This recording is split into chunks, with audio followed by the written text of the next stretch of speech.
Hey guys, got an unboxing for you. If you saw the update video from the 20th, you knew there was a whole bunch of these coming. First one we've got on the list today is Bloodborne the Boardgame, the base set. So this is the one that you need to play everything. And so yeah, let's just get into it right away.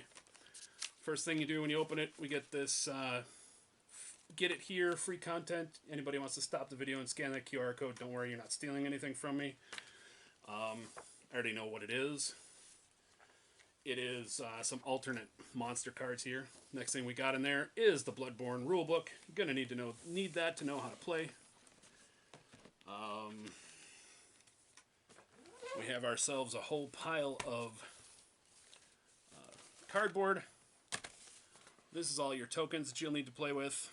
We've got health, insight. I think that's insight. That might be souls. That looks like a item that you can pick up off of a monster. That is, I have no idea. That's the prostitute from the board or from the video game. So I don't know.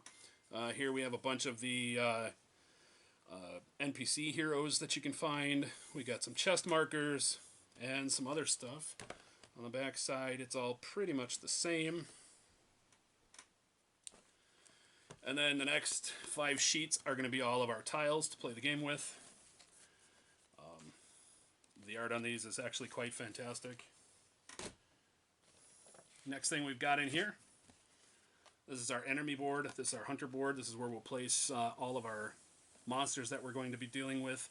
This right here, the chapter spot, is going to be whatever we're dealing with event-wise.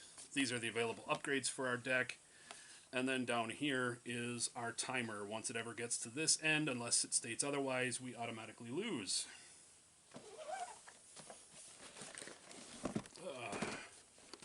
Next, we have, as I move all of this out of the way, next we've got the box of miniatures. We'll get to that in a minute. Let's continue on what we got here. Inside, we've got our hunter dashboards. Oops, got our hunter dashboards. This shows you just, you know, everything you need to know, pretty much. It's just a nice little play sheet. It's a place to keep a lot of your tokens. Here we've got our players. So here we've got, these are going to be the different types of weapons you can have. We've got a saw cleaver hero. We've got a threaded cane hero. And we've got our hunter axe hero. Each one of those is the basic weapons from the board game, or from the video game. We've got a Ludwig's Holy Blade. We have a second saw cleaver. Looks like a second threaded cane, hunter axe, and Ludwig's Holy Blade. I'll have to look into why I have 2 copies of them. Possibly allows us to play multiplayer and continue letting more than one people play. And then the rest, you can see here, is all of the cards we get to play with, just from the board game, or from the base game. So we've got a couple of different missions to play with. That would be these 3 stacks. The introduction mission that they suggest is the longest hunt, or the long hunt. Then we have Secrets of the Church and Growing Madness. Each one of those has different amounts of cards that you can sort through and pick up when you're asked to, and that will get you what you need. Oh, hey, look at this, and there's one more deck I found. The Fall of Old Yarnum.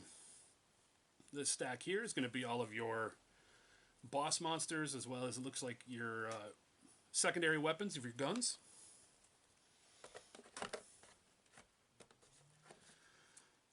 What do we got here? It looks like an enemy action deck. I believe there'll be 8 cards in there. That's how we flip up and decide what enemies take what order or action for the turn.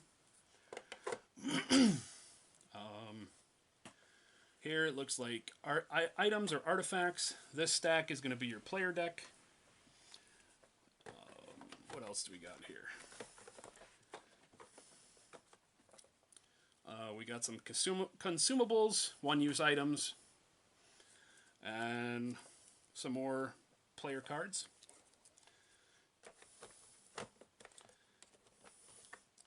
And finally, the player aids, and this shows you all of the, or this will be all of the monsters that you'll be able to fight, including some of the NPCs.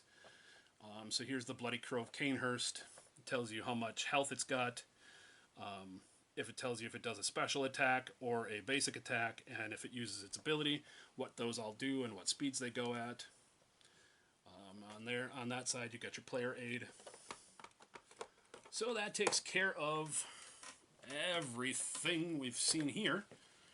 So let's get to the fun stuff as I kind of clean all of this up a little bit. Let's see what's in the miniatures box, huh?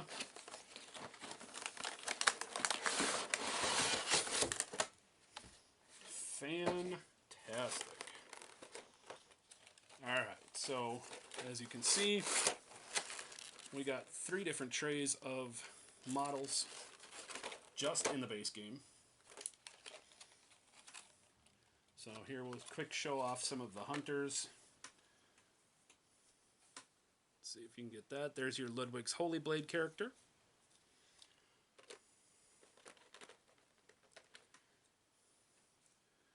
Here we have our Hunter Axe. This one's the Threaded Cane, and it looks like she comes with the cannon, so that's going to be kind of nasty. And finally, your basic Hunter of Sawcleaver.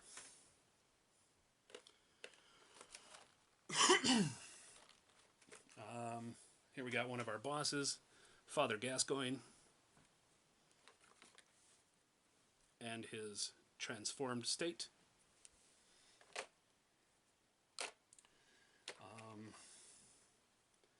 And now without all of the stuff right in front of me, I'm not going to remember everybody's names, but we'll try. I don't know, these are just one of the Tainted Kin. Let's see if we can get in there. There you go. And then those are the boys, and then here's the girls. They come with a hooded cloak, and if you're wondering, you can't see nothing underneath.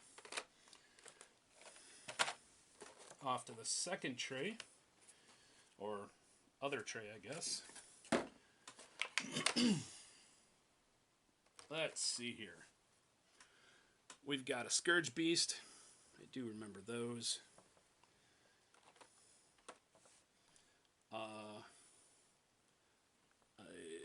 What is that? A Huntsman Minion, I believe, something like that.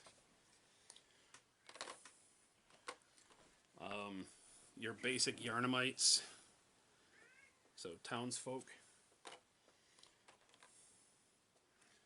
You got your big boy of your Church Guardian.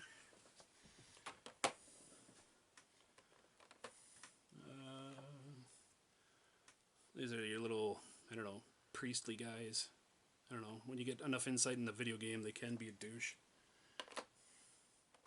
All we got left in this box yet is the 3 remaining bosses. Here we've got the Blood-Starved Beast, also known as Susie Skinflaps. Don't ask me, I just know what the speedrunning community calls it. Here is Vicar Amelia in her transformed werewolf state, praying. And finally, the big model in this set is the Cleric Beast. So there we go. We got lots of dudes to play with. We've got lots of dudes to paint. And then, of course, you get a set of tokens to mark whose hero is which. So that's what we got. That's the base board game. Look forward to seeing some more unboxing shortly.